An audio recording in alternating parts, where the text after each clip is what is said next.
Hello everyone, mathematics bye Iftikhar sir. आज का topic matrix की एक्सरसाइज है 3.2, चैप्टर नंबर है 3, क्लास 11। क्वेश्चन दिया है आपको 90। भाई क्वेश्चन जो है आपके पास 4 क्वेश्चन बच्चे, बहुत ही इंपोर्टेंट अच्छे क्वेश्चन है। क्वेश्चन दिया है ए ट्रस्ट फंड हैज कितना दिया है आपके पास 30,000 that must be interested into two different type of the bond. The first bond pay 5% interest per year and second bond pay 7% interest per year. Using matrix multiplication, determine have the divide 30,000 amount to type bond. Trust must obtain the annual total interest of 1,100 और 2,000। ये दी value आपको। इसका मतलब क्या है भाई, एक व्यापार है, व्यापार के पास जो है ना कितने टोटल जो है उसके पास कितने 30,000 रुपए है।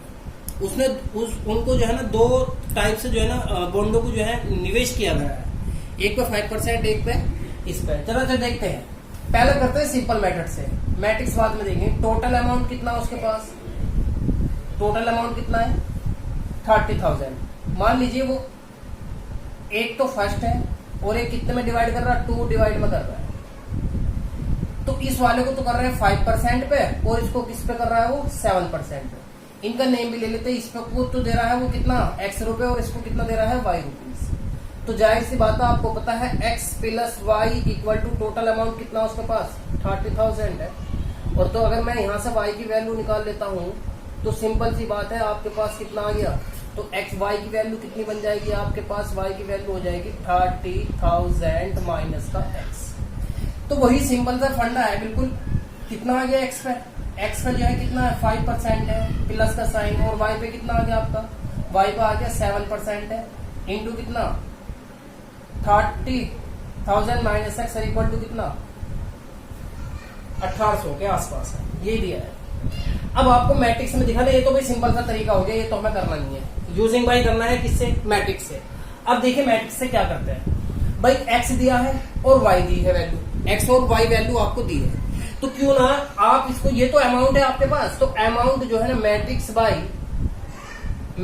बाई अमाउंट कितना आएगा आपका, रो में आएगा। तो कितना आ जाएगा आपके पास 30,000 और माइनस का x, जिसकी मैट्रिक्स कितनी बन जाएगी 1 into 2 आ गई। और आपके पास अमाउंट कितना दे रखा है, अमाउंट परसेंटेज में कितना दे रखा है आपको, परसेंटेज में दे रखी है वैल्यू कितनी, एक तो दे रखी है 5% और एक दे रखी है आपको 7%। और इक्वल टू टोटल कितना है आपके पास 1,800 ये वैल्यू दी है। अब आपको पता है इसकी मल्टीप्लाई कैसे करते हैं, कॉलम में करते हैं भाई। जब इसकी मल्टीप्लाई आपने यहाँ की तो x इंटू कितना आ गया 5% प्लस, जब इसकी मल्टीप्लाई करेंगे तो 7% कितना आ जाएगा आपके पास 30 माइनस x, और इक्वल टू कितना 1880। इसकी मल्टीप्लाई करेंगे तो कितना आएगा 5x अपॉन 100 प्लस, इसमें करेंगे कितना आ गया आपके पास, मल्टीप्लाई किया आपने इसमें 40 क्यूज, कितनी वैल्यू थी यहाँ पर 40 है ना, तो अपॉन कितना आ गया आपके पास 100, और ये कितना आ जाएगा आपके पास यहाँ पर मल्टीप्लाई आ जाएगी आपके पास 7x, क्योंकि परसेंटेज को 100 में कर लिया मैंने। अब यहाँ कितना आ गया 1800, तो यहाँ से ये वैल्यू कैंसिल और 100 की मल्टीप्लाई इधर कर दी, कितना आ गया आपके पास माइनस का 2x और प्लस का 21000 इक्वल टू 800 ये 100 की मल्टीप्लाई, ये इधर ट्रांसफर किया, माइनस का 2x इक्वल टू का साइन कितना आ गया आपके पास, ये वैल्यू आ गई आपके पास 21000 यहाँ से कैंसिल किया, कितना बचेगा 30 बचेगा, डायरेक्टली देख लीजिए माइनस के।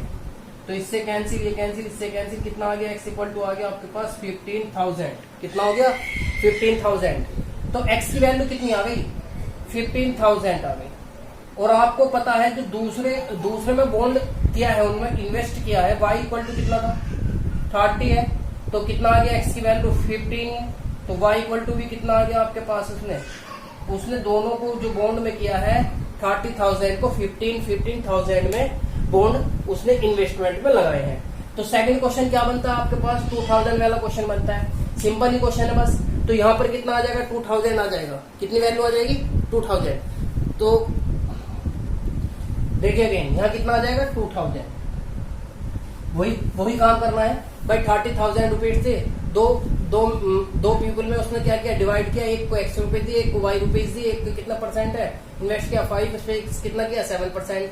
तो दोनों का कितना होगा 30,000। तो y की वैल्यू यहाँ से निकाल ली, निकालने के बाद y की वैल्यू रखी। अब आपको पता है मैट्रिक्स वाई से करना है, मैट्रिक्स वाई का यही मेथड है।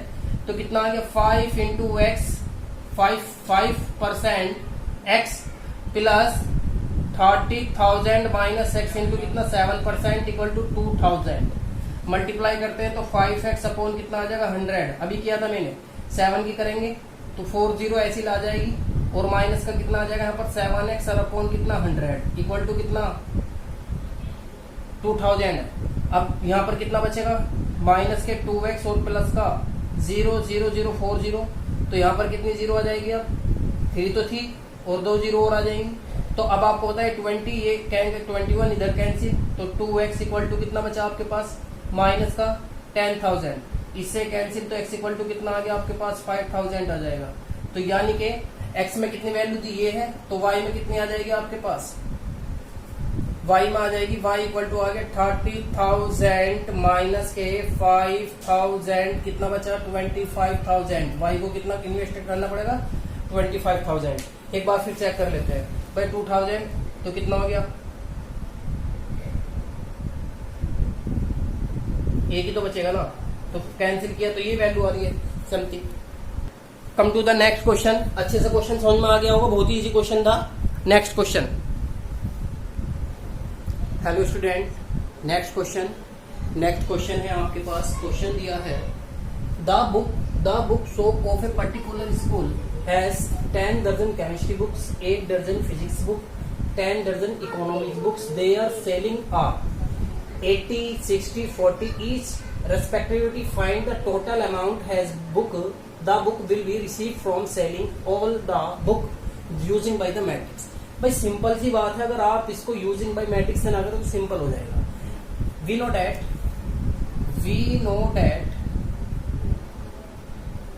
1 दर्जन 12 पीसेस 12 पीस होते हैं। तो आपको दिया है 10 दर्जन केमिस्ट्री बुक इक्वल टू कितनी है आपके पास केमिस्ट्री बुक है आपके पास 10। तो 10 इंटू 12 इक्वल टू कितना 120। फिर अगेन कितना है 8 दर्जन किसकी है फिजिक्स बुक। तो ये कितनी है 8 इंटू 12 इक्वल टू, ये टोटल कितनी बन जाएंगी आपके पास 96। कितनी हो जाएगी 96। अगेन कितना है 10 दर्जन किसकी इकोनॉमिक्स बुक है। तो ये कितनी हो जाएगी 10 इंटू 120 इक्वल टू कितना 120।